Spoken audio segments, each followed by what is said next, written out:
Hi, this is Clayton, and we're changing things up again this week on Magic in the Moment, Mindfulness in Real Time. In this episode, I'm sharing a very personal story about how the tiny voices in my head almost derailed my longtime commitment to sobriety. Now, the message here isn't uniquely about drinking or addiction, but about the importance of identifying which voices you listen to in critical times. The insidious whispers of the ego, or the value-based songs from your heart. Welcome to Magic in the Moment, Mindfulness in Real Time. My name is Clayton Platt, and I'll be your host for this podcast journey. And for many people, practicing mindfulness has very little to do with sitting on a cushion, lighting incense, or even focusing on their breath. Just paying attention to what they're doing at any moment. And doing this intentionally can create that same magic. Our time together is intended to share how mindfulness plays out in everyday life for our guests. And before we begin, here's a word from our sponsor, Meditation for Leadership. We all feel it, the pressure to keep up, to perform, to push through. But lasting success doesn't come from speeding up. It comes from slowing down, leaning in, and creating the space to lead from within. That space is where we shift from autopilot to intention, building mindful habits that strengthen focus and calm. It's where we stay connected to our values and purpose, choosing to respond instead of react. It's where we unlock our potential to positively shape our own lives and empower others to grow and thrive. That's the work of Meditation for Leadership. If you're ready to create the space for sustainable success, visit meditationforleadership.org. There's a dinner I think about sometimes. I'm on a business trip, and the table's full of colleagues I respect. The meal is good. The conversation's easy. The wine is flowing the way it does in those settings, naturally, socially, without ceremony or consequences for anyone at the table, except in a different way for me. I'd stopped drinking more than a decade before that dinner. The decision was mine. It didn't arrive in a vacuum. For a couple of years before that, my wife, Pam, had been gently, lovingly persistent, not demanding, not ultimatums, just honest. She could see what sometimes I couldn't, the way alcohol was quietly affecting the quality of my presence and the texture of our relationships.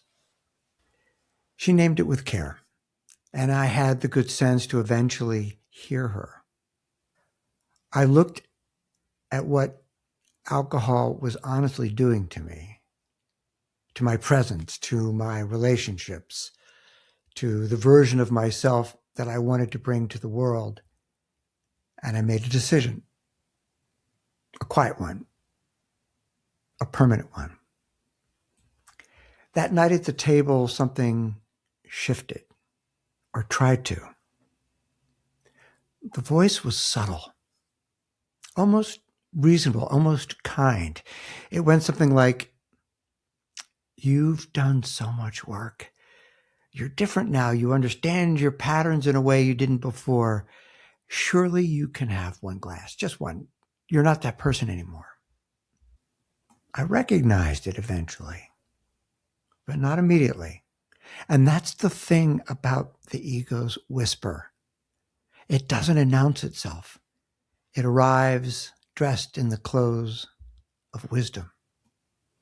Viktor Frankl, writing from his years in the Nazi concentration camps, described the one freedom that could never be taken from him, the freedom to choose his response to whatever happened. Between stimulus and response, he wrote, there's a space.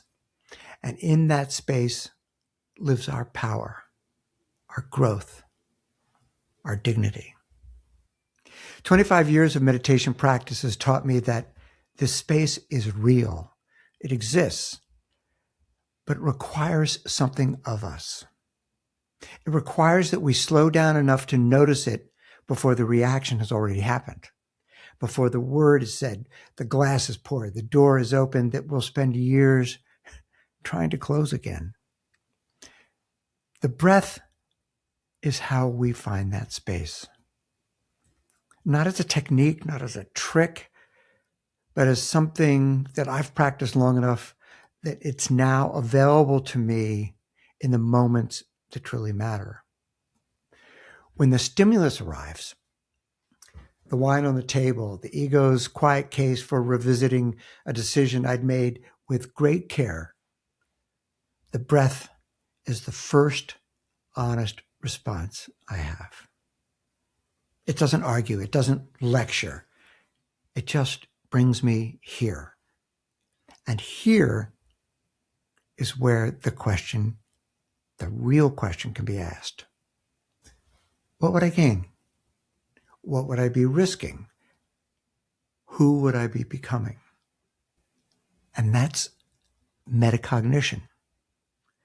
The mind observing the mind, noticing not just the thought, but the thought behind the thought, recognizing that what felt like wisdom was actually the ego trying to reopen a chapter that I had deliberately closed.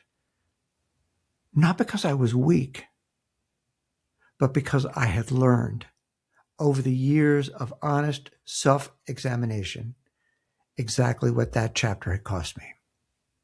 The answer to those questions was clear. Once I slowed down enough to ask them, what would I gain? A glass of wine. What would I be risking? The trust that I had built with my family, with myself. And who would I be becoming? A version of myself that I had already decided wasn't worth going back to. So that night, I ordered sparkling water and rejoined the conversation. Nobody noticed. Except me, I noticed. There's a breathwork facilitator I spoke with recently who described a moment not entirely unlike that dinner. He had spent 15 years in a family business with a quiet battle with substance abuse was running beneath the surface of his apparent success. And the turning point came not through willpower, but through awareness, through the slow, patient work of getting honest himself about what he actually was carrying. He said something that I haven't stopped thinking about.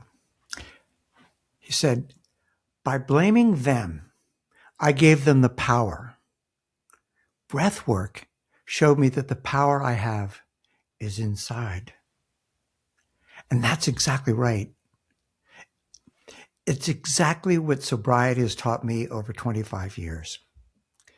The moment that you stop blaming the substance or the situation or the voice that made the case for just one glass, to take the honest responsibility for your own awareness, something shifts. Not all at once, gradually, the way presence builds over time. He also talked about gratitude as the antidote to fear, how anxiety and fear can coexist with genuine thankfulness in the present moment. And I know that to be true. On the nights when the ego's whisper was loudest, gratitude was the quietest and also the most reliable counter. Not gratitude as performance or affirmation, gratitude as honest attention to what I actually had. So a year or two after that business dinner, my child made a decision of his own.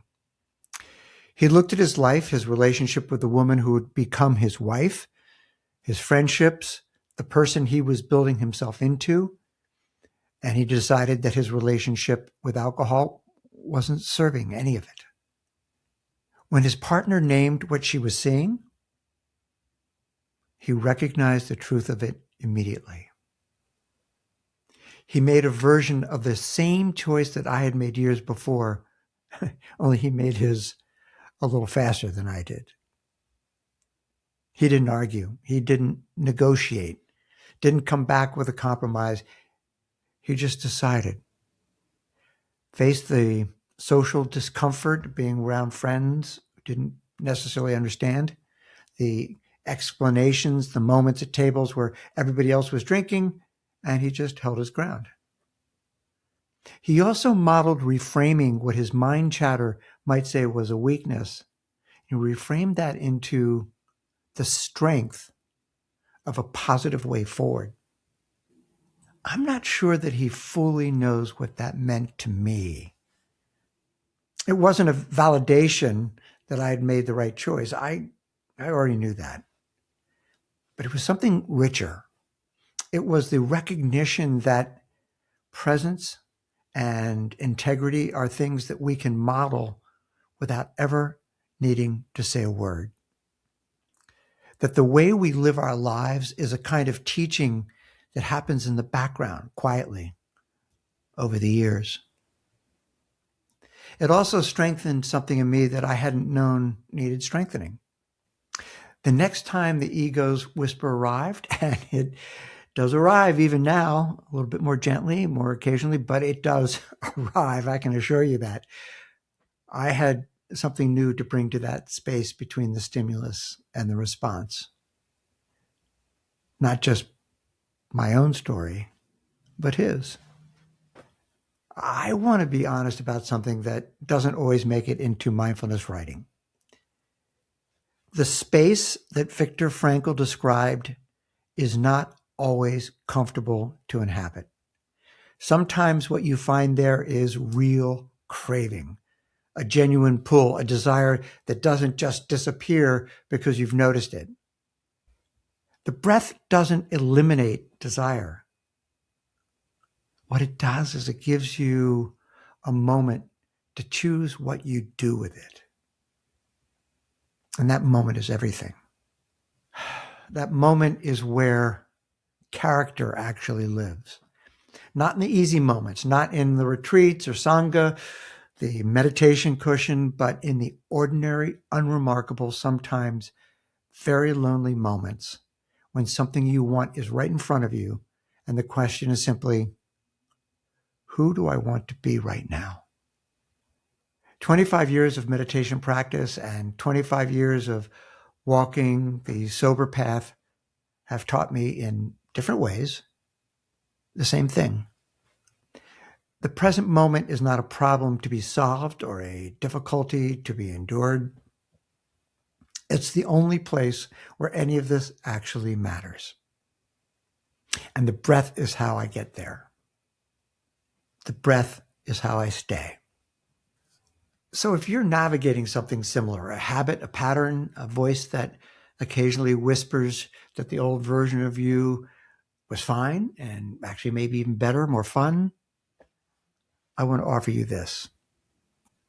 The ego is a persuasive narrator, but it's not the only voice available to you. Take a breath. Ask the real questions. Trust what the present moment, honestly attended to, actually tells you. Your better self is not somewhere in the future. It's available right now, one breath away. Be well, my friends. Thanks for being here. Hey, thanks for listening. I want to give a big shout out to John Gehring of Story Trust Media for his expert editing and wonderful production guidance. I also am deeply grateful for the ongoing support I receive from Meditation for Leadership and their sponsorship. So that's all for now. Until next time, this is Clayton Platt saying, watch for those moments of magic when mindfulness shows up in real time in your life.